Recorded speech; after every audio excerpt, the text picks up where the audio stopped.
अमेरिकी राष्ट्रपति Donald Trump के द्वारा दुनिया भर पर लगाए गए रेसिप्रोकल टैरिफ्स को वहां की सुप्रीम कोर्ट के द्वारा स्ट्रक डाउन कर दिया गया है, यह कहते हुए कि यह आपके अधिकार क्षेत्र में ही नहीं आता।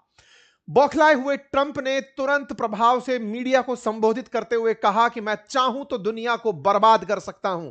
ये सारी बातें आज के सेशन में हम बताएंगे, क्योंकि सुप्रीम कोर्ट ने ट्रंप के ग्लोबल टैरिफ को पूरी तरह कट कर दिया है। ऐसे में बड़ा सवाल बनता है कि भारत पर जो 18% टैरिफ हाल ही में अमेरिका ने लगाए थे, उनका क्या हुआ? क्या वो टैरिफ रद्द हो गए? आज के सेशन में डिटेल में बताएंगे कि भारत और अमेरिका की ट्रेड डील किस प्रकार से रहेगी या नहीं रहेगी। और ट्रंप ने आफ्टर ऑल इन सब के बावजूद रात ही रात में 10% एडिशनल टैरिफ का अनाउंसमेंट भी कर दिया। इन सारी बातों को विस्तार से समझेंगे। साथियों, ये जो परसेंटेज का खेल चल रहा है, ये अपने आप में बड़ा ही विकट है और बाजार के हालत बहुत बुरे होते जा रहे हैं। लेकिन ऐसे में अमेरिकी सुप्रीम कोर्ट की राहत भरी खबर ने दुनिया में एक उम्मीद की किरण जगाई है और उसे आने वाला समय बाजार के अंदर परिवर्तन के रूप में देख सकता है। इन सारी बातों का विश्लेषण किया जाएगा। क्या है सुप्रीम कोर्ट का आदेश? कौन सा कानून है जिसका उल्लंघन ट्रंप ने किया था? सुप्रीम कोर्ट के आदेश के खिलाफ ट्रंप कुछ कर भी पाएंगे या नहीं? ट्रंप जितना बौखला गए हैं, उसके हिसाब से क्या वो उन्होंने टैरिफ से कमाया हुआ $250 बिलियन दुनिया के देशों को लौटाएंगे या नहीं? भारत के साथ टैरिफ का क्या होगा? तमाम बातें आज के सेशन आगे बढ़ते हैं। साथियों, अमेरिकी सुप्रीम कोर्ट ने राष्ट्रपति डोनाल्ड ट्रंप को बड़ा झटका देते हुए 6-3 से एक फैसला सुनाया और कहा कि ट्रंप ने 1977 के अंदर जो international emergency economic powers act यानी आईपा का इस्तेमाल किया था, वो अधिकार सीमा से बढ़कर उठाया गया कदम था। वो उनके कानूनी दायरे में आता ही नहीं था। ट्रंप ने यह काम वो किया जो अक्सर राष्ट्रीय आपातकाल घोषित होने पर किया जाता है। यह टैरिफ लगाने का उनका कोई अधिकार ही नहीं है। वो इस कानून को यूज कर ही नहीं सकते थे सामान्य परिस्थितियों में। यानी कि जिस कानून की बात हो रही है, जिस पर ट्रंप को रोक दिया गया है कि आप टैरिफ लगा नहीं सकते, वो है क्या? असल में 49 ईयर पहले अमेरिका में एक कानून बना था, IEEPA, international emergency economic powers act, जिसे आप शॉर्ट फॉर्म में आईपा कहेंगे। 1977 में यह कानून था। इस कानून को बनाया गया था कि अगर देश पर कोई गंभीर खतरा हो रहा हो, युद्ध जैसी स्थिति बन रही हो, विदेशी दुश्मन से कोई बड़ा आर्थिक खतरा हो रहा हो, या असाधारण अंतरराष्ट्रीय संकट आ गया हो, तो राष्ट्रपति को कुछ खास शक्तियां दी गई थी, जिनमें राष्ट्रपति विदेशी लेन देन रोक सकते थे, उन्हें नियंत्रित कर सकते थे, कुछ आर्थिक फैसले तुरंत लागू कर सकते थे। ट्रंप ने टैरिफ लगाने के लिए आईपा का ही सहारा लिया था, क्योंकि राष्ट्रपति उठकर सीधे चले आए कि लीजिए हमने आप पर टैरिफ लगाया। यह किसी कानून के द्वारा डेमोक्रेसी में बैक्ड होता है, यानी कि कोई कानून के सम्मत यह काम किया जाता है। ऐसा कानून इन्होंने कहा कि आईपा है। सुप्रीम कोर्ट ने कहा यह कानून नहीं है। इस कानून में ऐसी बातें नहीं है कि आप विदेशी संपत्तियों को फ्रीज कर डालें, डॉलर ट्रांजैक्शन बैंकिंग को कंट्रोल कर डालें, इंपोर्ट एक्सपोर्ट पर पाबंदी लगा दें। ये सब चीजें इसमें नहीं है। लेकिन इस कानून का सबसे ज्यादा दुरुपयोग ट्रंप ने किया, क्योंकि जब सुप्रीम कोर्ट इनको कह चुकी है कि आप कर ही नहीं सकते थे, तो उपयोग नहीं, इन्होंने दुरुपयोग किया। 80 से ज्यादा बार अब तक आईपा का उपयोग हो चुका है, जिनमें मैक्सिमम टाइम इन्हीं महाशय के द्वारा इसका इस्तेमाल किया गया था। आपको याद होगा 1 फरवरी 2025 जब ट्रंप ने सबसे पहले टैरिफ का अनाउंसमेंट किया था मैक्सिको, कनाडा और चाइना पर, तब इसी आईपा कानून को इन्होंने हाईलाइट किया था। International emergency economic powers act को ध्यान में रखते हुए ही ये इस कानून को लेकर के आए थे। तो ऐसे में ये वाला जो आईपा कानून है जिसके तहत इन्होंने ये किया, अब इसी के ऊपर जानकारियां अपडेट हो रही हैं। साथियों, मैं आपको कुछ फैक्ट्स दिखाता हूं। ये आप फरवरी 1 2025 की खबर देख रहे हैं, जब व्हाइट हाउस ने अपने द्वारा कनाडा, चाइना और मैक्सिको पर टैरिफ लगाए थे, तब भी इसी आईपा कानून का नाम लिया गया था। आप फरवरी 1 2025 का ये पढ़ सकते हैं। और तो और 2 अप्रैल को जब अमेरिका ने दुनिया के लगभग हर देश पर रेसिप्रोकल टैरिफ अनाउंस कर दिए थे, जिनके साथ भी अमेरिका ट्रेड करता है, तो बकायदा इसे ट्रंप ने लिबरेशन डे कहा था कि अब अमेरिका सही मायने में आजाद हो रहा है, क्योंकि अब वो दुनिया से पैसे वसूलेगा। और पूरी एक फहरिस्त जारी कर दी थी कि दुनिया के देश जो मुझ पर व्यापार में टैरिफ लगाते हैं, मैं उनसे भी टैरिफ वसूलूंगा, और तो और जो मुझ पर ज्यादा टैरिफ नहीं लगाते, मुझसे जिनसे मैं सरप्लस में रहता हूं व्यापार करके, उन पर से भी टैरिफ वसूलूंगा। ऐसा करते हुए इन्होंने टैरिफ का अनाउंसमेंट अप्रैल में कर दिया था, 2 अप्रैल को, जिसे लिबरेशन डे करार दिया गया था। लेकिन जब इन्हें बताया गया कि साहब इससे दिक्कतें होंगी, एग्जीक्यूशन में दिक्कतें हो रही हैं, तो उन्होंने 90 दिन का पॉज अप्रैल में दिया, 10 दिन, 10 अप्रैल को, कि ठीक है अभी 90 दिन का टाइम देता हूं, जिनको जो एडजस्टमेंट करने हैं कर लो, जिन्हें ट्रेड डील करनी है कर लो, अदरवाइज 90 दिन बाद सब पर टैरिफ लागू हो जाएंगे। और हुआ भी वही। ट्रंप ने समय बीतने के साथ साथ 90 दिन का पॉज दिया और 90 दिन के पॉज के साथ कहा कि 10% रेसिप्रोकल टैरिफ तो चलता रहेगा, लेकिन 90 दिन का मैं पॉज आपको दे रहा हूं। इसी बीच में जब ये खेला खेल रहे थे, तो ट्रंप के खिलाफ अमेरिका में जो 50 राज्य हैं, उनमें से 12 राज्य जो ट्रंप के खिलाफ मुकदमा दायर करने पहुंच गए। उनमें से Arizona, Colorado, Connecticut, Delaware, Illinois, ये तमाम राज्य उनके खिलाफ शिकायत करने पहुंच गए कि सर ट्रंप ये कर ही नहीं सकते बिना संसद की पावर के। अमेरिकी संसद कांग्रेस कहलाती है, उन्होंने बिना इन्फॉर्म किए ये कैसे लागू कर दिया, अमेरिका को संघर्ष में क्यों डाल दिया, अमेरिकी हितों को किनारे क्यों रख दिया। ट्रंप के द्वारा किए गए इस फैसले पर दो निचली अदालतों ने पहले ही रोक लगा दी कि ट्रंप ऐसा नहीं कर सकते, मतलब उन्हें परमिशन नहीं है। लेकिन निचली अदालतों को ट्रंप मानते ही कहां हैं, वो तो सुप्रीम कोर्ट तक को आज भला बुरा कह दिए हैं। सुप्रीम कोर्ट में यह मामला उच्च निचली अदालतों से ऊपर पहुंचता है। तो यह मई की खबर आप देख सकते हैं, जब कोर्ट्स ने ट्रंप के फैसले को आईपा टैरिफ का उल्लंघन माना था, बोले ये गलत कर रहे हो। ट्रंप के खिलाफ ये मामले निकल करके जब ये खराब माने गए, गलत माने गए, तब ये मामले फाइनली सुप्रीम कोर्ट में पहुंचे। सुप्रीम कोर्ट में जब ये मामले पहुंचे, तो ट्रंप ने अपनी तरफ से जितने भी रेसिप्रोकल टैरिफ दुनिया भर के देशों पर लगाए थे, क्योंकि अप्रैल में उन्होंने कहा था, तो अप्रैल से लेकर के फिर अगस्त में पहुंचते पहुंचते उन्होंने 10 से लेकर 41% तक रेसिप्रोकल टैरिफ दुनिया के देशों पर लगा दिए। यह मामला सुप्रीम कोर्ट में लिस्ट हुआ, सुनवाई के लिए पहुंचा। सुप्रीम कोर्ट ने 9 नवंबर को सुनवाई शुरू करी और उसमें ट्रंप से पूछा गया कि आप किस प्रकार से यह सब टैरिफ लगा रहे हो। इस पर सरकार से उनका पक्ष पूछा गया, साथ ही साथ में जो भी और चैलेंज करने वाले लोग थे, उन्होंने अपने पक्ष रखे। अमेरिका का कहना था कि दुनिया के देश हमसे लाभ कमा रहे हैं, जिससे अमेरिका एक दिन बर्बाद हो जाएगा, अमेरिका पर बहुत घाटा है, हमें उससे रोकना होगा। दुनिया के देश हमारे देश में फेंटेनिल बेच रहे हैं, हमें उसे कंट्रोल करने के लिए ये सब चीजें करनी थी। लेकिन दूसरी तरफ दुनिया के देशों की, मतलब ये कहिए कि जो लोग टैरिफ नहीं लगवाना चाहते थे, उनका कहना था कि इससे न केवल अमेरिकी साख को नुकसान हुआ है, कांग्रेस को बाईपास कर दिया गया है, कानून का उल्लंघन कर दिया गया है। ये सारी चीजें पूरी तरह से गलत हैं। इस पर जजेस ने अपनी अपनी राय देना शुरू किया और जजेस के द्वारा दी गई राय में कुल मिलाकर सुप्रीम कोर्ट ने ट्रंप के टैरिफ लगाने का जो कानूनी आधार है, उसी पर सवाल उठा दिया और कहा कि महाशय, आपने ये जो टैरिफ लगाए हैं, इसके पीछे आपके पास राइट क्या है। कोर्ट ने लंबे समय तक इस मामले की सुनवाई करी, लेकिन फैसला नहीं सुनाया। नवंबर से ही सुनवाई चल रही है। 150 दिनों तक 15% टैरिफ लगा सकते हैं, यह कोर्ट ने ट्रंप को इजाजत दी कि अगर आप टैरिफ लगाना चाहें तो आपके पास में सीमा है, आप 5 महीने से ज्यादा टैरिफ नहीं लगा सकते। सुप्रीम कोर्ट ने अपने फैसले के दौरान इन सुनवाइयों को नवंबर से जारी रखा। फिर जनवरी आया। जनवरी में इंतजार था कि सुप्रीम कोर्ट अपना फैसला सुनाएगी, लेकिन सुप्रीम कोर्ट फिर एक बार लंबा समय खींच गई, क्योंकि ट्रंप लगातार अपने ऊपर चले आ रहे थे कि सुप्रीम कोर्ट को लगता है कि मेरे फैसले सही हैं। सुप्रीम कोर्ट ने लेकिन समय देखा, ना ट्रंप का माहौल देखा, उन्होंने तुरंत फैसला फरवरी 20 को सुनाया और कहा कि माननीय ट्रंप, आपके पास कोई कानूनी अधिकार नहीं है, आप किसी भी अधिकार के तहत टैरिफ नहीं लगा सकते, क्योंकि कोई आपातकाल जैसी स्थिति नहीं है। और यह आईपा अमेरिकी राष्ट्रपति को आपातकाल घोषित करने के बाद में ताकत देता है, आप पहले ही इसका इस्तेमाल कर दिए। कुल मिलाकर के अमेरिका के जो सुप्रीम कोर्ट के जजेस हैं, उनमें से 6 जजेस ने ट्रंप को इस चीज से रोका और 3 ने ट्रंप का समर्थन किया कि ठीक ही किया जो ये कर रहे थे। सुप्रीम कोर्ट के 3 जजेस, जिनमें से नाम है सैमुअल एलिटो, क्लेरेंस थॉमस और ब्रेट कैनवा, उन्होंने कहा कि यह फैसला अमेरिका के अंदर अमेरिका के खिलाफ कहिए या फिर ट्रंप के समर्थन में है, कि भैया मतलब ट्रंप ऐसा कर सकते थे। उन्होंने अपने फैसले में ऐसा कहा, जबकि 6 जजेस ने पूरी तरह से इसे खिलाफ बताया।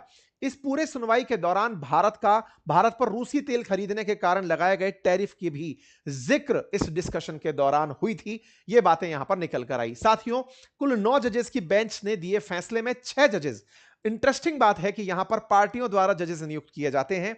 यहां पर ऑलरेडी इन 9 जजेस में से 6 जजेस ट्रंप की पार्टी यानी रिपब्लिकन पार्टी के द्वारा नॉमिनेटेड जजेस थे सुप्रीम कोर्ट में। उनमें से भी 3 जजेस ट्रंप के खिलाफ चले गए। इतना ही नहीं, जो बाइडेन यानी कि डेमोक्रेट्स हैं, उनके द्वारा भी इस 9 के पैनल में 3 जजेस थे। उनमें से भी 3 जजेस वो और 3 जजेस ट्रंप की पार्टी के 6 जो जजेस थे जो पार्टियों द्वारा नॉमिनेटेड थे, पार्टियों के टाइम पर नियुक्त किए गए थे, वो ट्रंप के खिलाफ चले गए। ट्रंप बौखला गए। ट्रंप ने तुरंत इनके आदेश के बाद में प्रेस कॉन्फ्रेंस कर दी और प्रेस कॉन्फ्रेंस में आते ही इनके खिलाफ बोलना शुरू कर दिया, इन्हें भला बुरा कहना शुरू कर दिया। किसी भी डेमोक्रेटिक देश में अगर कोई भी सत्तारूढ़ दल जो कि जनता के द्वारा चुनकर आया है, एक सीमित समय के लिए चुनकर आया है, वो न्यायपालिका को इस तरह चैलेंज नहीं कर सकता जैसे ट्रंप ने किया। डेमोक्रेसी का बहुत बड़ा प्रवर्तक माना जाने वाला अमेरिका आज डेमोक्रेसी के लिए मजाक बन चुका है। ट्रंप के राज में यह देखने के ही ऊपर शर्मिंदगी अमेरिकियों को महसूस होती होगी। कैपिटॉल हिल पर हुई हिंसा हो ट्रंप के पिछले कार्यकाल के तुरंत बाद, या फिर अब सुप्रीम कोर्ट के खिलाफ इस तरह से खुलकर बयान देना, ट्रंप के साथ साथ डेमोक्रेसी पर और अमेरिकी जो वैल्यूज हैं डेमोक्रेसी के नाम पर दुनिया को बेचने वाली, उन पर सवाल खड़े करता है। खैर, फिलहाल के लिए कोर्ट के आदेश से, मतलब कोर्ट ने आदेश दिया और टैरिफ खत्म होने की बातें यहां पर निकल कर आई। अब बड़े बड़े सवाल यहां पर निकल कर आते हैं। सबसे पहले ये कि जो कोर्ट के आदेश से जो टैरिफ हैं वो सभी की सभी खत्म हो गए, तो आंसर है नहीं। क्यों नहीं? क्योंकि आईपा जो कानून है उसके तहत स्टील और एल्यूमिनियम पर टैरिफ नहीं लगे थे। स्टील और एल्यूमिनियम पर ट्रेड प्रैक्टिसेस के कारण लगे थे, वो अब तक चलते रहेंगे। दूसरा, जो पहली कैटेगरी में रेसिप्रोकल टैरिफ लगाए थे, जो अलग अलग देशों पर लगे थे, जैसे चीन पर और दुनिया के कई देशों पर 10% जो बेसलाइन टैरिफ लगा था, वो कोर्ट के फैसले के तुरंत बाद ही खत्म हो गया। दूसरा, जो कई कैटेगरी जो 25% टैरिफ पर थी, जैसे कनाडा, चीन, मैक्सिको से आने वाले कुछ सामान पर, वो भी इस मतलब फैंटेनिल की तस्करी के कारण वो भी टैरिफ पूरी तरह रद्द हो गया। तो सुप्रीम कोर्ट के प्रभाव से ट्रंप के द्वारा लगाए गए जितने भी टैरिफ थे अब वो समाप्त हो गए। इसका प्रभाव यह है कि अगर अमेरिका ने टैरिफ लगाकर दुनिया से पैसा वसूला है, कितना वसूला है? $175 बिलियन इतने दिनों में वो कमा चुके हैं। तो हो सकता है कोर्ट अगला आदेश ये दे दे कि आप उस पैसे को लौटाएं, पैसा लौटाना पड़ सकता है। दुनिया के देशों को अमेरिका के सामान बेचने में यहां से आगे राहत मिलेगी, क्योंकि अब टैरिफ कोर्ट के द्वारा हटा दिए गए कि कोई टैरिफ नहीं है। अमेरिका में जो जैसे चल रहा था वैसे ही चलता रहेगा, जिससे भारत जैसे देशों को, चीन, यूरोप जैसी जगहों को अब फायदा होगा अमेरिका में सामान बेचने से, और साथ ही साथ अमेरिका में भी अब चीजें सस्ती पड़ेंगी। और इसी सब का प्रभाव शेयर बाजार पर पड़ सकता है। जब मंडे को बाजार खुलेगा, हो सकता है ट्रंप तब तक कुछ और ना कर दें, तो बाजार बहुत पॉजिटिवली इसको दिखा सकता है, बहुत पॉजिटिव रूप से इसको दिखा सकता है। कुल मिलाकर सुप्रीम कोर्ट ने अमेरिका के इस पूरे टैरिफ मायाजाल को हटा दिया है। कहा है कि भैया तुम इसके लायक नहीं थे, तुम नहीं लगा सकते थे। साहब कोई बात नहीं, ये होता है। जैसे ही ये घोषणा होती है, कल रात को ट्रंप महादेव फिर बाहर आते हैं और फिर कहते हैं कि सुनो भैया, मैं कुछ भी कर सकता हूं, मेरे पास एक बैकअप प्लान है। सुप्रीम कोर्ट अगर मुझे ऐसा कहती है तो मेरे पास एक बैकअप प्लान है। इसके बाद कैरोलिना लेविट जो इनकी स्पोक पर्सन है वो बाहर आती है, कहती है कि ट्रंप आ रहे हैं बताने के लिए 12:45 पर। भाई साहब ट्रंप आते हैं बताने के लिए, प्रेस ब्रीफिंग रखी जाती है। प्रेस ब्रीफिंग में ट्रंप प्रकट होते हैं और कहते हैं कि सुनो दुनिया वालों, आज सुप्रीम कोर्ट ने जो किया वो बहुत गलत था।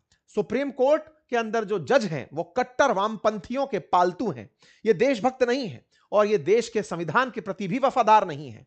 ये जज कुछ लोगों से डरते हैं, इसलिए सही फैसला लेना नहीं चाहते।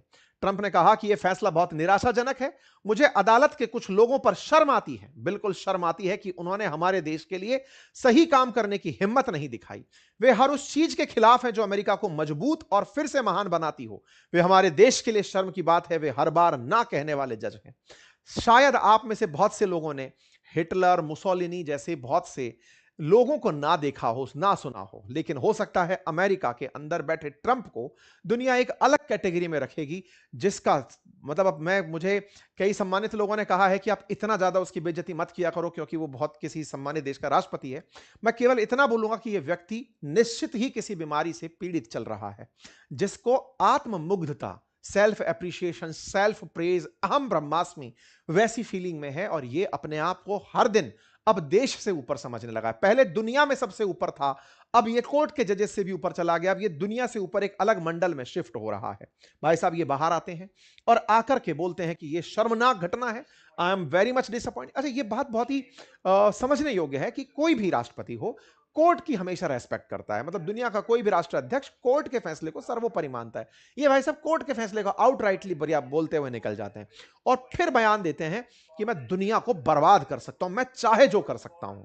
इनका यह बयान सोशल मीडिया पर आग की तरह फैलता है। ये जिस तरह की बात बोलते हैं, कहते हैं कि दुनिया के बहुत से देश अब सड़कों पर निकल निकल के नाच रहे होंगे, डांस कर रहे होंगे कि भाई साहब अब तो मजा ही आ गया, मैंने दुनिया में 8 में से 5 युद्ध रुकवाए, मैंने इतना सब कुछ किया, मैंने न्यूक्लियर वॉर नहीं होने दिया। और तो और इन्होंने कहा कि कल पाकिस्तान के प्रधानमंत्री आए थे बोर्ड ऑफ पीस में, कहने लगे थे कि आप 45 मिलियन लोगों की जान 35 मिलियन लोगों की जान बचा चुके हैं मिस्टर ट्रंप, बताइए क्या मैंने कुछ कम किया? भाई साहब ये आदमी सच में पागल हो गया। अब देखो मैं आपको फैक्ट बताता हूं, ये ऑडियो शायद आपको सुनाई ना दे रहा हो, ये 35 मिलियन के बारे में बोल रहा है। सोचो ये तारीख कब की है, ये कल की घटना है जब 35 मिलियन ये बयान दे रहा है। ऐसे समय पर अपन को लगता था ये मजाक करता है, रियल में एक भ्रम की स्थिति में जीने लगा है। आप देखें 21 जनवरी की मैं आपको कटिंग दिखा रहा हूं, आप अभी 21 फरवरी को इसे सुन रहे हैं। 21 जनवरी को यह आदमी बोलता है कि पाकिस्तान के प्रधानमंत्री आए थे, कह रहे थे कि डोनाल्ड ट्रंप आपने 10 मिलियन लोगों की जान बचा ली। भारत पाकिस्तान के बीच में जो युद्ध हो रहा था उसमें न्यूक्लियर बॉम्ब चल जाते जिससे 10 मिलियन लोगों की जान चली जाती, मतलब 1 करोड़ लोगों की जान चली जाती। तो भाई साहब शहबाज शरीफ है तो इसके मजे ले रहे हैं या फिर ये अलग जोन में शिफ्ट हो चुका है। यहां पर 10 मिलियन बोला, अभी कितना बोला, 35 मिलियन बोला। और देखिएगा यहां पर आपके सामने ये 19 फरवरी 2 दिन पहले की बात है, ये खुद बोर्ड ऑफ पीस में शहबाज शरीफ को खड़ा करके बोलते हैं, बोलो तुमने कहा था 25 मिलियन की मैंने जान बचा ली। ये 25 मिलियन वाली लाइव है। आप देखिए 10 मिलियन जान बचा ली, 25 मिलियन जान बचा ली, आज हद हो गई 35 मिलियन बचा ली। और तो और आपको याद होगा शुरुआत में कहा 4 फाइटर जेट गिरे थे, 5 फाइटर जेट गिरे थे, 6 गिरे थे, 7 8 10, कल तो भाई साहब पार कर गया 11 फाइटर जेट गिरे थे। और मैं आपको फिर कह रहा हूं जिस स्पीड से यह आदमी जा रहा है, हो सकता है इनके जाने जाते जाते 40 फाइटर जेट की न्यूज सुनने में आ जाए, क्योंकि यह आदमी अभी खुद के ही पिछले नंबर को कंपटीशन देने लगा है। पहले दुनिया के तमाम राष्ट्राध्यक्षों को दिया, दुनिया के देशों को दिया, खुद की कोर्ट को दिया, अब खुद के ही आंकड़ों को दे रहा है कि सुनो मैंने कल क्या कहा था, 10 मजा नहीं आया, थोड़ा बढ़ाओ, 25 मिलियन, 25 मिलियन, बोले मजा नहीं आया, बोले 35 मिलियन, अब बोले इतने फाइटर बढ़ा दो।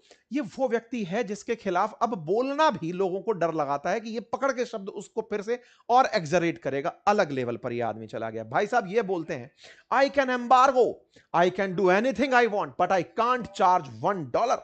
मुझे कहा गया कि मैं $1 भी नहीं लगा सकता, मैं कुछ भी कर सकता हूं, because that's not what it say, that's not the way it ever read. I can do anything I want to do them but I can't charge any money.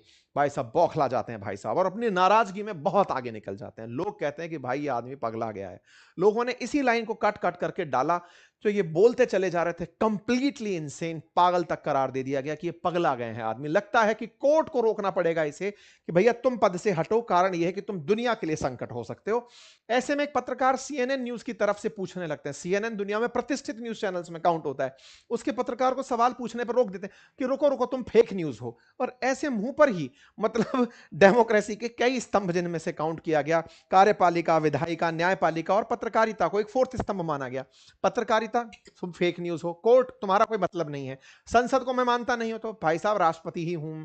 तो कुल मिलाकर के इन्होंने सबको किनारा कर दिया। ऐसे में अब सवाल यह आया कि अब आगे क्या करोगे ट्रंप, आपके ऊपर से यह हटा दिया तो बोले लो अब मेरे पास दूसरा हथियार है, मैं दुनिया के सभी देशों पर एक साथ 10% टैरिफ की घोषणा करता हूं। और इसके लिए इन्होंने सेक्शन 122 का इस्तेमाल कर लिया, यानी कि सुप्रीम कोर्ट का फैसला जैसे ही आया उसमें अपनी बेइज्जती फील करी, दुनिया के सभी देशों पर एक ही बार में इन्होंने 10% टैरिफ तुरंत अनाउंस कर दिया। मतलब इनको जो आईपा के तहत कानून लगा था जिसमें इनको दुनिया भर पे रेसिप्रोकल टैरिफ लगाए थे वो तो हट गए, लेकिन उन्होंने अब दूसरा कानून यूज करके पूरी दुनिया पर 10% टैरिफ की घोषणा कर दी। और इसके लिए इन्होंने कानून का यूज किया, उसका नाम है 1974 में बना ट्रेड एक्ट। उसकी धारा 122 का इस्तेमाल करते हुए अमेरिकी राष्ट्रपति 5 महीने तक या 150 दिनों तक किसी भी देश पर या दुनिया पर 10% टैरिफ लगा सकता है। यह टैरिफ इन्होंने तत्काल प्रभाव से एक्टिवेट कर दिया कि कोई बात नहीं, वो हटा, ये लो बेटा नया लो। ऐसे में अब बड़ा सवाल यह है, दुनिया में तो हम भी हैं, हम पर तो 18% बताया था, अब 10% लगेगा कि 18% लगेगा कि 0% लगेगा, सवाल बड़ा है।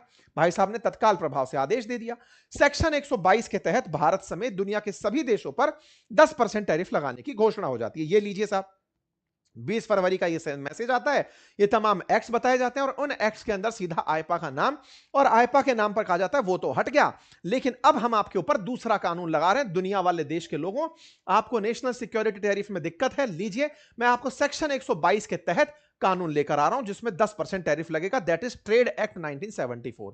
असल में रिचर्ड निक्सन ने 10% टैरिफ लगाया था कभी दुनिया के देशों पर जब उन्हें ट्रेड के अंदर घाटा दिख रहा था। उसके बाद एक कानून बनाया गया कि अमेरिका को अगर दुनिया के देशों से कभी घाटा फील हो तो इसका यूज किया जा सके। तब से लेकर आज तक इसका यूज नहीं हुआ, 55 साल में फिर अब यह यूज हो रहा है। और ऐसे में ट्रेड एक्ट 1974 को ये भाई साहब यूज कर देते हैं और कहते हैं कि दुनिया के देश जो सोच रहे हैं कि वो मुझसे फायदा कमा लेंगे, टैरिफ रेसिप्रोकल हट गया होगा लेकिन बच के नहीं जा पाएंगे, 10% टैरिफ मैं आप पर लगा देता हूं, ये लीजिए साहब। इनसे पूछते हैं कि साहब यूरोप का क्या होगा? बोले यूरोप पागल हो गया, खत्म हो गया, यूरोप तो है ही नहीं, कई देश तो एग्जिस्ट ही नहीं करते, पोलैंड, स्लोवाकिया, चेक, सीधा नाम लेता है कि उनका तो कोई अस्तित्व ही नहीं बचा। भाई साहब इनसे फिर पूछ लिया गया, सर इंडिया के बारे में बता दो, इंडिया का क्या चल रहा है? इंडिया के टैरिफ, क्योंकि हाल ही में ट्रेड डील हुई थी, 50% में से 25% तो रशिया से तेल ना खरीदने के कारण कम हो गए, बाकी बचे 25 से 18 होना था, मार्च तक पता चलना था 25 से 18 होंगे कि 25 से 0 होंगे कि 0 से 10 होंगे, तमाम सवाल है। तो आइए मैं आपको आंसर दे देता हूं। देखो 50 में से 25 तो पहले रशिया से तेल नहीं खरीदोगे तो वो सैंक्शन से राहत है, वो तो हट गया, बचा 25 को इन्होंने 18 किया था। 18 सुप्रीम कोर्ट के आदेश के अनुसार हुआ 0, लेकिन जिस समय 0 हुआ उस समय पर भी अमेरिका भारत पर मोस्ट फेवर्ड नेशन के नाम पर 3.5% वसूलता था। मतलब जब तक ये टैरिफ वेरिफ नहीं चलते थे तब भी भारत पर 3.5% टैरिफ लगता हुआ आता था, यानी कोर्ट को उससे कोई दिक्कत नहीं थी। अमेरिका के साथ भारत की एक म्यूचुअल अंडरस्टैंडिंग थी 3.5% की, जिसमें अमेरिका भारत से 3.5 वसूलता था। ट्रंप ने अनाउंस कितना कर दिया? 10%। कौन सा? ट्रेड एक्ट के तहत 10%। तो 10% ट्रेड एक्ट वाला और 3.5% जो पहले से चला आ रहा था उनको मिला दिया जाए तो 13.5% तो भारत पर अब भी टैरिफ बचेगा यानी लगेगा। अब सवाल यह है कि यह 13.5% लगेगा या 10%, सुप्रीम कोर्ट का आदेश उस 3.5% पर भी लगेगा या नहीं, यह अभी और क्लियर होगा। हालांकि दुनिया भर के देशों से इतनी मतलब स्पष्टीकरण अमेरिका से भी आ चुकी है और वो 18% टैरिफ भारत पर नहीं है, अब वो घटकर नीचे आ गया है। ठीक है साहब, कुल मिलाकर के 18% 10 है या 13.5, यहां पर बीच अटकी है बातें, लेकिन 13.5 मोर एप्रोप्रिएट आंसर है जो अब तक प्राप्त पता चला है। इनसे ही पूछ लिया गया कि सर इंडिया के बारे में क्या कहेंगे, फिर से वही मैंने कहा था रशिया से तेल मत खरीदो, नहीं खरीदते, प्रधानमंत्री मोदी हमारे साथ खेल रहे थे, मैंने पासा पलट दिया, मैंने उन पर टैरिफ लगा दिया, हम टैरिफ बिल्कुल नहीं देते। ये भाई साहब अपने एएनआई के पत्रकार को ये बयान दे दिए। कोई बात नहीं, इन्होंने अपने बयानों में साथ साथ ये भी कहा रशिया से तेल खरीदना मैंने रुकवा दिया। इनसे पूछा गया कि आप क्वाड में आएंगे कि क्या, किस तरह की बात है, तो कुल मिलाकर के इन्होंने बढ़िया से अपनी फील्डिंग वहां पर बातें रखी। अपनी तरफ से भारत के बारे में इनके जितने भी बयान थे हमको उसमें से इतना ही लेना था कि 18% से हमारे ऊपर 10% टैरिफ हो गए हैं। ये जो ट्रंप के द्वारा लगाए गए टैरिफ हम पर 10% अब हुए हैं, ये 3.5% पर सरकार बता पाए तो ठीक है। ये सारी चीजें चल रही हैं, विपक्ष फिर से उतर आता है, प्रधानमंत्री तो कॉम्प्रोमाइज हो गए थे, उधर से सुप्रीम कोर्ट ने उनको आदेश देकर के ये हटवाया है। राहुल गांधी जी अभी भी वही है, पीएम तो हमारे कॉम्प्रोमाइज हो गए थे, अदरवाइज तो सुप्रीम कोर्ट हटाने ही वाली थी, अब क्या ही किया जा सकता है। विपक्ष अपनी तरफ से सवाल कर रहा है कि भाई साहब ये तो हटने ही वाले थे, ये तो वो वाली बात हो गई कि कोर्ट के साथ होने ही वाला था। जो भी है, सरकार से सवाल तमाम किए जा सकते हैं, विपक्ष की जिम्मेदारी है। ऐसे में सुप्रीम कोर्ट के आदेश के बाद से ये जो टेबल है ये अब यूजलेस हो गई है। लेकिन क्या ट्रंप मान जाएंगे?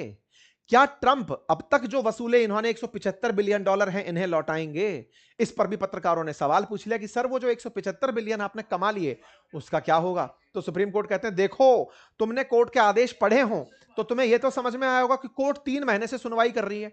इतने दिन में अगर वो चाहते तो इस पे एक पॉइंट ऐड कर देते कि पैसा लौटा दो, उनने ऐड नहीं किया, मैं लौटाऊंगा नहीं, मेरी टीम तैयार है। लेकिन इनके मंत्री से भी पूछा कि सर बताइए, बोले उन्होंने फैसले में ये बात लिखी ही नहीं तो हम पैसे क्यों लौटाएं?